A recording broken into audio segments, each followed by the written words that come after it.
What's going on, Colts Nation? Welcome back to another episode of Bring the Juice. Your guys, Derek and Cody, with you as always. Guys, today we're going to talk about some of the 2022 rookie signings that have been impressing so far with the Indianapolis Colts and who we think could potentially continue to impress as we get towards roster cuts. Now, obviously, this is very objective. Some of you guys could mention a few other names that maybe we left out, and doesn't necessarily mean that any of these guys are going to particularly make the roster, although we feel strongly that a few of these guys could. Just ultimately wanted to talk about some of the guys who were drafted and undrafted, signed as well, that we think could end up making this roster and who have impressed so far. I think we have to go with the first one here, Cody, and talk about Alec Pierce out of UC. I mean, what can you say about Alec Pierce? I mean, he has shown, although there are some things that still need to be worked on with him, I think as soon as we saw him come into camp, we saw a lot of great things from him and a lot of ways that I think some people didn't quite think he could do things, specifically the under routes and everything else. But so far, Alec Pierce, and based off of, what not only his fellow teammates are saying, but what one of his coaches and Reggie Wayne is talking about with him, I mean, it just goes to show you that people have high expectations for Alec right now. Yeah, and it seems like, and Alec said himself, he feels more comfortable in this offense as he goes along, right? So it feels like he's going out there, being able to be less in his head, right? Being able to just go out there and play and not having to think about everything. Just kind of getting comfortable in this offense has kind of enabled him, I think, to just play more of his game, right? And Alec Pierce is the kind of wide receiver that even so far in camp in the preseason, you notice it, Derek, like he never panics when the ball's in the air, right? He's always ready to make a play. He's always patient and he's a little shifty too. We saw in that preseason game, the one catch that he did have against Detroit, like, he had 4 or 5 yards to go and he just showed his craftiness and able to get that first down out of that. So, you're just seeing things from that. You already talked about kind of what Reggie Wayne, saw in Alec Pierce. You talked about it a little bit in your recap video, kind of talking about how Reggie Wayne, kind of made a kind of a silly comparison a little bit, but good comparison with just seeing how much Alec Pierce has improved, through training camp and through the preseason and stuff like that. And Reggie sees it too, just how comfortable he's gotten as well. So it's great to see, he's still, like Reggie said, he's still got some things he needs to iron out, right, in his game. And as a rookie, I mean, every player does it to some degree. So great to see that Alec is already starting to come into his own. It makes at least me, somebody who has clamored for a veteran wide receiver, feel a little bit more comfortable that Alec Pierce is now beginning to come into his own, because the question has been all along, Derek, is like, okay, who is going to, be that, Robin, if you will, to Michael Pittman's Batman, and who's going to be that guy that's going to play, be that guy that can take the pressure off of Michael Pittman Jr. as the number one wide receiver. And Alec Pierce certainly seems like he has the inside track to do so far. So really great to see that he's getting comfortable. He's starting to impress. He's had some moments already in camp, but the fact that he's just every day and every week he's getting more comfortable in this offense can only go to help this team moving forward, and that he can get, some of this repertoire with Matt Ryan, with Nick Foles, with those guys, and the other wide receivers as well, just to this offense when it comes to week one here and, a couple weeks here, he can be as comfortable as he can be in this offense. And this offense can be even better with Alec Pierce, as raw as he is still as a rookie, just to see him doing what he's doing already. It definitely is very encouraging. Yeah, and then you go to the other side, and it was a guy from the third round in Nick Cross. And Nick Cross has not only been doing well in the times that he's been playing in the preseason, but you've even seen him in training camp when he's facing the ones at training camp for our team. He is still making plays. It's not like it's really not much of a difference when you look at it from playing the ones on our training camp versus what he's doing against twos and threes in the preseason games. He's been dominating the preseason competition this whole time, and he's been making some solid plays in the first team. And you even have guys coming out like Stephon Gilmore today, who who is obviously a veteran in this league, knows what he's talking about, knows how good rookies can be, and says that Nick Cross doesn't feel like a rookie to me. Says he just acts more mature, and the way that he plays, he's fast, he's strong, he's always in the right place to make a play. And when you get somebody like Stephon Gilmore, who's making these assumptions about somebody, saying that, Nick Cross doesn't seem like a rookie. I mean, we asked several times, Cody, like, how is Nick Cross going to adapt to NFL speed? Because, it's different than at college, and you have some things that you need to be more fine tuned with. But so far, it seems like Nick Cross's physical ability and his mental ability to adapt to this game is already being displayed. Right. And for a guy like Stephon Gilmore, you talked about, who has been a defensive player of the year, right? To say and look at Nick Cross as a rookie and say he doesn't look like a normal rookie, right? He wants to be great. Like, those are big words, and those should carry some weight for the coaching staff and just for fans in general, because it's like, that's a big deal for Stephon Gilmore to say that, like, that's a big deal. So, it definitely merits watching how he is going to continue to improve his game, because he still is a rookie, and he still does have a long way to go in terms of how good he can be at the NFL level. And the great thing is he can do a little bit of both, like Gilmore said, and like we've said multiple times, like the Colts said when they drafted him, he can tackle and he can cover, and he's not a liability in either. So great to see that really he's taken that starting strong safety position. And Rodney McLeod's no slouch. Like, it's not like it's just been given to him, right? He's going out there and he's earned it. Every single snap he's gotten, I really believe that he's earned it. Like, he's just been the better safety right now. So it's great to see that Nick Cross I think, honestly, Derek, for Nick Cross, this is the best case scenario right now, that he's going out there and he's thriving, right? And, he's getting these game experiences. Like, he's already got 2 preseason games under his belt, and he's been able to make some plays in both of them. So great to see that from him. And I'm excited to see how him and Julian Blackmon continue to, feed off each other, and what that tandem can do down the stretch for this team. Because I really do feel like they have the potential to be one of the best in the league, if they can both, get to their potential. We'll see. But certainly encouraging here early on to hear, guys like Gilmore saying those things about Nick Cross, and he's continuing to hold it down at strong safety. What's going on, everybody? Today, I'm introducing our new sponsor, Homefield, a premium collegiate apparel brand out of Indianapolis that has incredibly comfortable, officially licensed apparel with vintage college designs.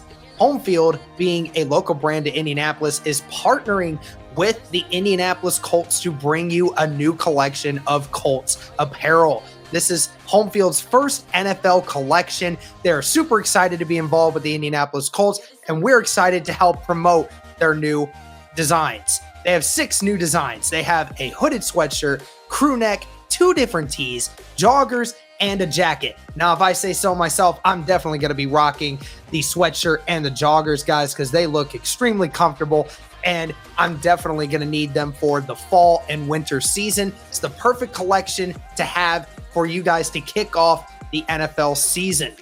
It is going to be launching August 27th at 12 p.m. Eastern. So be on the lookout for it. And if this is already passed, make sure to go check out the Homefield site and be able to get yours today.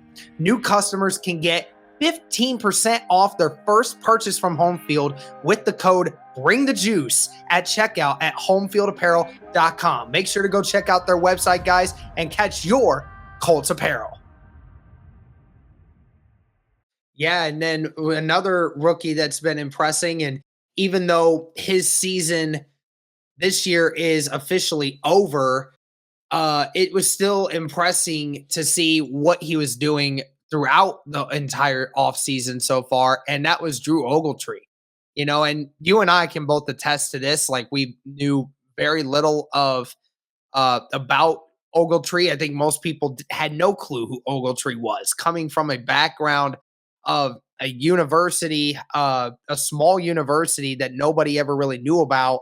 There was kind of like, is he even going to make this roster? And sure enough, I mean, people were talking about before this injury, he did so well that he was probably going to be the 3rd tight end on the roster. Like, that's how good he was playing up until his injury. So even though he's not going to be on the roster this year, it gives you some kind of hope to think that he did well enough that you could potentially see him, you know, maybe actually end up making the roster next year the way he was playing. And could he contribute, even more down the stretch, So yeah, it's definitely a bummer, huge bummer for a guy like Ogletree who, nobody knew about, who was drafted later on in the draft. Typically a lot of times we've seen with like even some of the wide receivers the Colts have had, it's kind of hit or miss when it comes to, that fifth and beyond, in terms of these guys. You kind of draft them for physical talent, but you don't expect them right away necessarily to come in and do what Ogletree did. But he definitely has been impressing. And I think if he would have stayed healthy, he would have definitely been ahead of the depth chart of a guy like Jelani Woods, who the Colts drafted a couple rounds earlier. So that should just show you how good he was doing right away. And obviously sucks for him and it hurts his development moving forward. But great to see that, you feel a little bit more comfortable next year when you're thinking about, do we need to address the tight end position, regardless of how it plays out? You got in your back pocket, oh, Drew Ogletree, the guy who impressed last year. Maybe he has something for you. So it's not something that necessarily maybe would dictate if you do address it this next year or not. But I do think it's definitely something that you feel good about, and he could potentially be a guy next year that does factor into this tight end room. So yeah, it sucks for him, but it is what it is. These things happen, unfortunately, and non-contact injury, and it just sucks for him. But yeah, certainly was encouraged to see that he's more than just a late round guy that we've seen in the past. So yeah. Yep. And then let's kind of get into some of the undrafted free agents that were brought in. Couple of linebackers on this list and a corner specifically. You can talk about the one that has been the biggest name for the Colts since being brought into training camp, and that was Sterling Weatherford.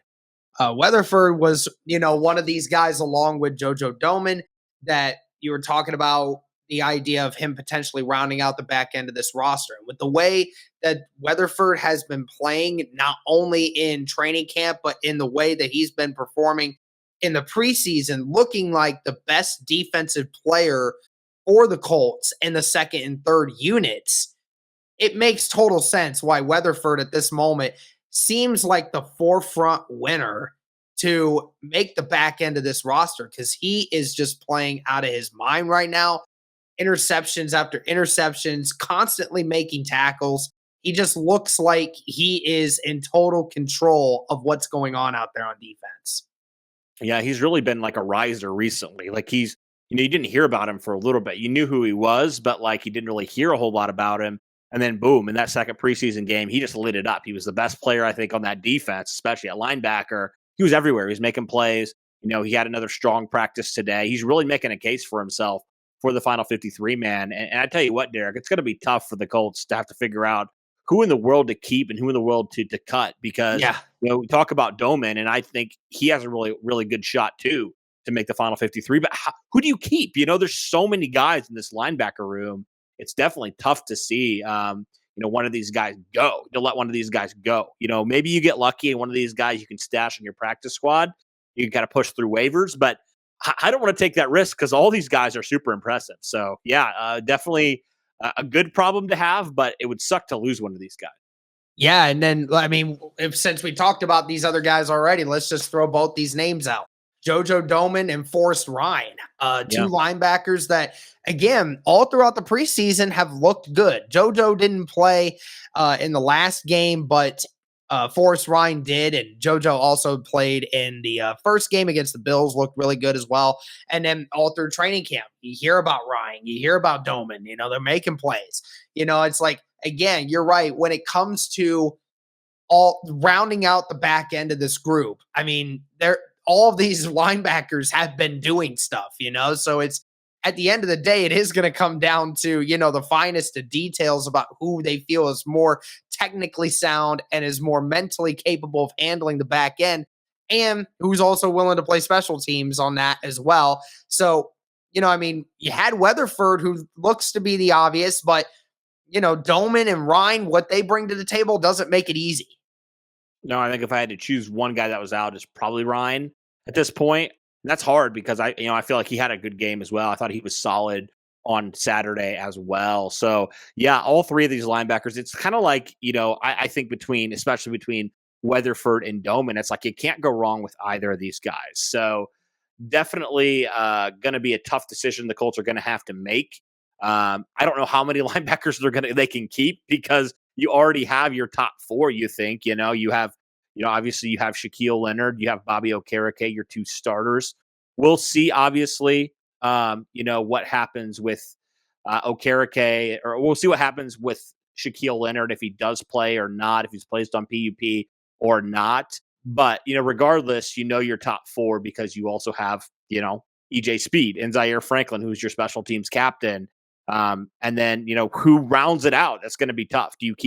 I don't know how many linebackers you can keep, Derek. And that sucks, because I want to keep like 6, but I don't know if that's a reality. So it's unfortunate.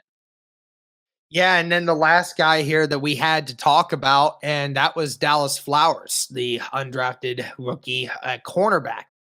We were kind of looking at, behind the supposed 4 guys that we have right now, who's going to round out to cornerback number 5, who's going to get maybe number 6. I don't know. Maybe we keep 6 corners, but, Dallas Flowers over the past 2 weeks, when we look at the preseason games, has really emerged himself as one of those contenders. Everyone kind of thought, oh, Marvell Tell might do it.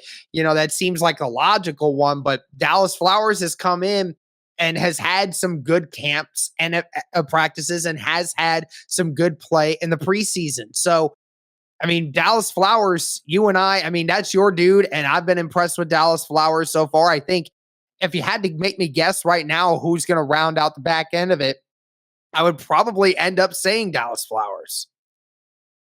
That's tough. I don't know if he's going to make it or not, because you do have Tony Brown, who looked really good as well. I think it's kind of up in the air. And this third preseason game will be a good indicator, I think, of kind of who has locked up that number 5. But yeah, definitely was impressed by him. A guy that, when he came in, didn't really know a lot about him. But I think he's definitely, out of all the corners on this roster competing for that number 5 spot, he's definitely been a guy that stood out to me. Yep, absolutely agree. All right, well, that's going to do it for our rookie signings this year that we think has impressed so far. Let us know in the comments if there's some that you guys think we missed. Maybe we could take an extra look and see if there's somebody else that has been impressing in camp that you guys have seen that we maybe haven't. But let us know your thoughts, guys. Thank you so much for tuning in. And as always, guys, go Colts.